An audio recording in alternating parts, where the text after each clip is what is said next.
தரமே கிடையாது. இத எங்க வயித்தால வாயால தான் போடுது. ஃபுல்லா வயித்தால தான் போகுது எங்களுக்கு. இப்படி இருக்கு.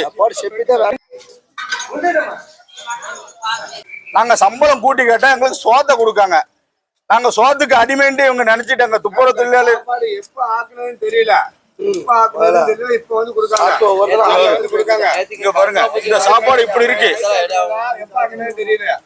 இங்க பாருங்க, இப்படி இருக்கு சாப்பாடு. சாம்பார் இங்க பாருங்க. முதல் நாள் பொங்கல் போட்டாங்க சார். அப்ப சாப்பிட்டதுல இருந்து வாயாலும் வயிற்றாலும் போயிட்டு இருந்துச்சு. ஒரு வாரம் லீவ் போட்டு வீட்டில் கிடந்திருக்கேன். இது அன்னைக்கே நான் சொல்லிட்டேன் சார், சாப்பாடு எதுவுமே சரியில்லை, சாப்பாடு வேண்டாம் அப்படின்னு நான் சொன்னேன்.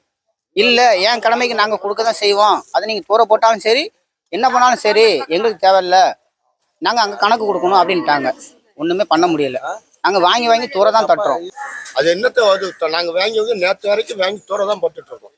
இந்த சாப்பாடை நாங்கள் கடையில் வாங்கி சாப்பிட்டுருவோமா?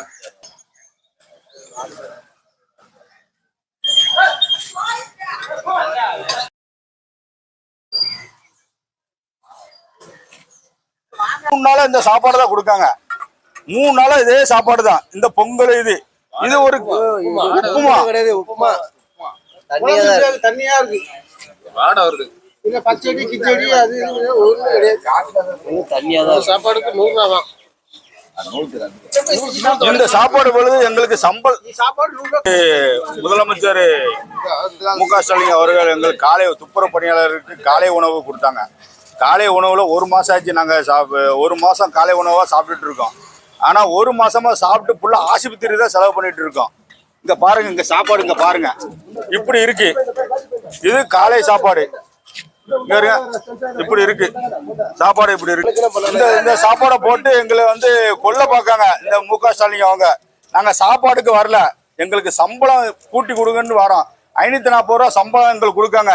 எங்களுக்கு சம்பளம் 700 ரூபா 800 ரூபா கொடுங்கன்ட்டு நாங்க கேட்கிறோம். ஆனா அவங்க சம்பளத்தை பொறுத்து இந்த சாப்பாடை போட்டு எங்களை ஏமாத்துறாங்க.